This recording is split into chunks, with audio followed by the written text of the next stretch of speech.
নমস্কার বন্ধুরা, আমার বৃষ্টিপর্ণা চ্যানেলে আপনাদের স্বাগত। আজ আমি চলে এসেছি স্কোয়াশ দিয়ে রুই মাছের একটা রেসিপি নিয়ে। এই স্কোয়াশ এত সুন্দর খেতে লাগে, এটা বেসিক্যালি পাহাড়ের একটা সবজি। পাহাড়ে এই সবজিটা এই সময়তে প্রচুর ফলন হয়। এখন দেখেছি আমাদের এইখানে প্রচুর এই বাজারে স্কোয়াশ বিক্রি হচ্ছে। তো এই স্কোয়াশ দিয়েই আমি আজকে মাছ রান্না করব, রুই মাছ। চলুন তাহলে রেসিপিটি দেখে নেওয়া যাক। আমি এখানে বেশ কিছুটা রুই মাছ নিয়েছি আর স্কোয়াশকে ভালো করে ছাড়িয়ে ধুয়ে পরিষ্কার করে সরু সরু করে কেটে নিয়েছি। একটু নিয়েছি পেঁয়াজ, একটু নিয়েছি টমেটো, আর নিয়েছি একটু সর্ষে, মানে বাজারে এই সাদা সর্ষে যে আছে সেই সাদা সর্ষেকে আমি মিক্সিতে গুঁড়ো করে ছেলে আমি একদম স্টোর করে ফ্রিজের মধ্যে রেখে দিই। আর এটাকেই আমি যখন দরকার পড়ে বের করে একটু গরম জলে, ঈষদুষ্ণ গরম জলে ভিজিয়ে নুন দিয়ে লঙ্কা দিয়ে রেখে দিই। এতে কি হয়, সর্ষেটা তেতো লাগে না।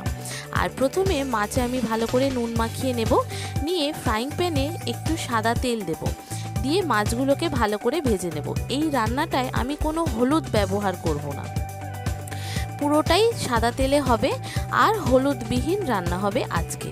তো মাছগুলোকে দেখুন একদম কড়া করে লাল লাল করে ভেজে নিয়েছি। এবার এই মাছগুলো ভালো করে ভাজা হয়ে গেলে তুলে নিয়ে ওই তেলেতেই আমি স্কোয়াশগুলোকে ভালো করে, যেগুলো কেটে রেখেছিলাম সেই স্কোয়াশগুলোকে ভালো করে লাল লাল করে ভেজে নেব। বন্ধুরা, রেসিপিটি যদি ভালো লাগে তাহলে আমার চ্যানেল বৃষ্টিপর্ণাকে অবশ্যই সাবস্ক্রাইব ও ফলো করে দেবেন, আর পাশে থাকার বেল আইকনটি অবশ্যই অন করে দেবেন। তাহলে যখনই আমি ভিডিও আপলোড করব আপনাদের কাছে নোটিফিকেশান চলে আসবে ভিডিও আপলোডের। কেমন হলো রেসিপিটা অবশ্যই কমেন্ট করে জানাবেন, ভালো লাগলে একটা লাইক ও শেয়ার করে দেবেন। দেখেছেন আমার স্কোয়াশগুলো ঢাকা দিয়ে দিয়ে ভালো করে ভেজে নিয়েছি। এমনিতেই স্কোয়াশ খুব নরম আর সফট, তো একটু ঢাকা দিয়ে ভাজলেই মোটামুটি এটা সিদ্ধ হয়ে যায়।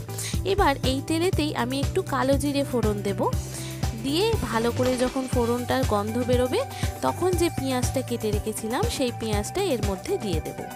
পেঁয়াজটা ভালো করে ভাজা হয়ে গেলে তারপর দেখুন এখানে যে আমি টমেটোটা কেটে রেখেছি, তারপর টমেটোটা দিয়ে দেব। একটু রসুন দেব, হাফ চামচের মতো রসুন দেব। রসুনটা দিয়ে ভালো করে কষানো হয়ে গেলে টমেটোটা দেব। টমেটো দেওয়ার পর যে বেসিক যে মশলাগুলো আছে, নুন, একটু লঙ্কার গুঁড়ো, সামান্য জিরে গুঁড়ো, সামান্য ধনে গুঁড়ো আর সামান্য একটু চিনি দিয়েছি। আর একটা জিনিস এখানে খুব স্পেশাল, দেব একটু কারি পাতা। আমার কাঁচা কারি পাতা ছিল না, আমার কারি পাতাটা ফ্রিজে শুকনো করে রাখা রয়েছে, সেই কারি পাতাকে জলে একটু ভিজিয়ে নিয়ে সেইটা দেব। এটা যদি টাটকা আপনি দিতে পারেন এই রান্নাটা স্বাদ দুর্দান্ত হয়। আমার কাছে টাটকা ছিল না, আমার কাছে ফ্রিজে শুকনো করে রাখা ছিল, সেই কারি পাতাটাই এতে দিয়েছি, কিন্তু এটাও সুন্দর টেস্ট হবে, দারুণ খেতে হয়। এইভাবে স্কোয়াশ দিয়ে কারি পাতা দিয়ে যদি আপনি মাছ রান্না করেন। এবার কারি পাতাটা এর সঙ্গে ভালো করে যখন ভেজে নেব, নিয়ে এবার বেসিক মশলাগুলো এর মধ্যে দেব এক এক করে। হলুদ বাদে সব মশলা দেব আমি। দেখুন এখানে নুন দিয়েছি, সামান্য জিরে গুঁড়ো দিয়েছি, সামান্য ধনে গুঁড়ো দিয়েছি, আর 2 রকম লঙ্কা দিয়েছি, সামান্য একটু কাশ্মীরি লঙ্কা দিয়েছি, আর ঝালের জন্য 1 চামচ শুকনো লঙ্কা দিয়েছি। আর এখানে আদাটা আমার পেস্ট করা শেষ হয়ে গিয়েছিল, সেই জন্য একটু পাউডার আদা দিয়েছি 1 চামচ মতো, আর সামান্য হাফ চামচ মতো চিনি দিয়েছি। দিয়ে এটাকে আমি ভালো করে কষিয়ে নিয়েছি।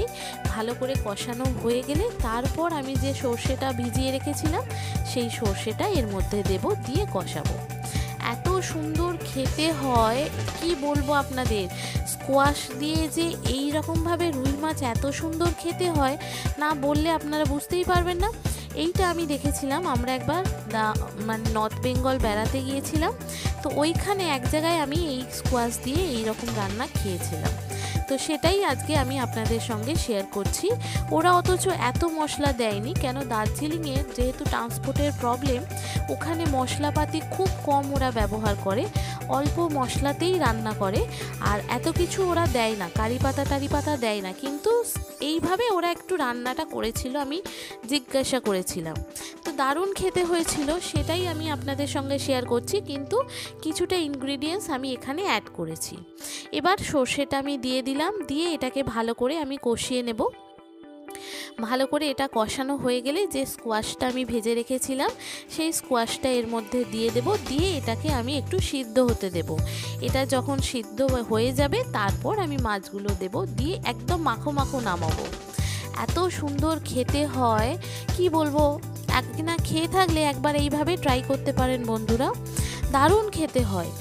আর এই যে সমস্ত বন্ধুরা আমার ভিডিওটি দেখছেন অথচ আমার চ্যানেল বৃষ্টিপর্ণাকে সাবস্ক্রাইব ও ফলো করেননি, তাদেরকে অনুরোধ করব আমার চ্যানেল বৃষ্টিপর্ণাকে সাবস্ক্রাইব ও ফলো করে দেওয়ার জন্য।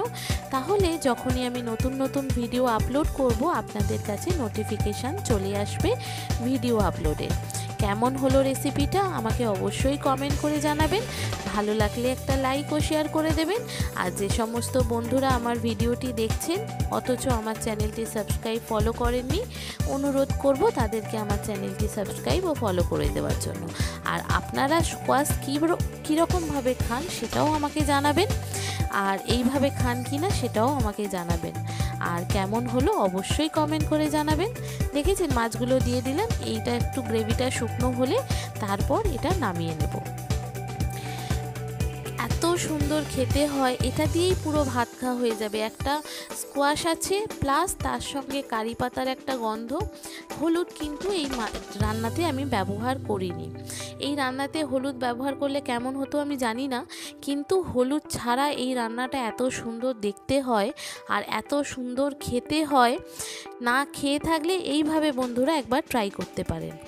দেখুন কত সুন্দর দেখতে হয়েছে আর খুব সুন্দর একটা স্মেল আসছে। এমনিতে একটা কালো জিরে ফোড়ন আছে, তার গন্ধ, সর্ষেতে কালো জিরে ফোড়নে একটা গন্ধ, প্লাস কারি পাতা দিয়েছি তার একটা গন্ধ, আর স্কোয়াশ যেটা মাছ দিয়ে করেছি, স্কোয়াশ মাছের সঙ্গে স্কোয়াশটা খেতে খেতে তার একটা গন্ধ, খুব সুন্দর গন্ধ বেরিয়েছে আর খেতে দারুণ স্বাদ হয়। অ্যাকচুয়ালি এখানে আমাদের বাড়িতে অনেক লোকজন আসবে বলে আজকে অনেক মাছ রান্না করেছি তাদেরই জন্য। এত সুন্দর খেতে হয়েছে, তারা বলেছে এডিট করতে তো একটু টাইম লেগে গেল। কি বলবো আপনাদের, আগে না খেয়ে থাকলে এইভাবে একবার ট্রাই করতে পারেন। স্কোয়াশ দিয়ে রুই মাছ বা কাতলা মাছ, যে কোনো মাছ খুব সুন্দর খেতে হয়। কেমন হলো অবশ্যই আমাকে জানাবেন, ভালো লাগলে একটা লাইক ও শেয়ার করে দেবেন। আর যে সমস্ত বন্ধুরা ভিডিওটি দেখছেন সাবস্ক্রাইব করা ফলো করা না থাকলে অবশ্যই সাবস্ক্রাইব ও ফলো করে দেবেন। কেমন হলো জানাবেন। থ্যাংক ইউ বন্ধুরা।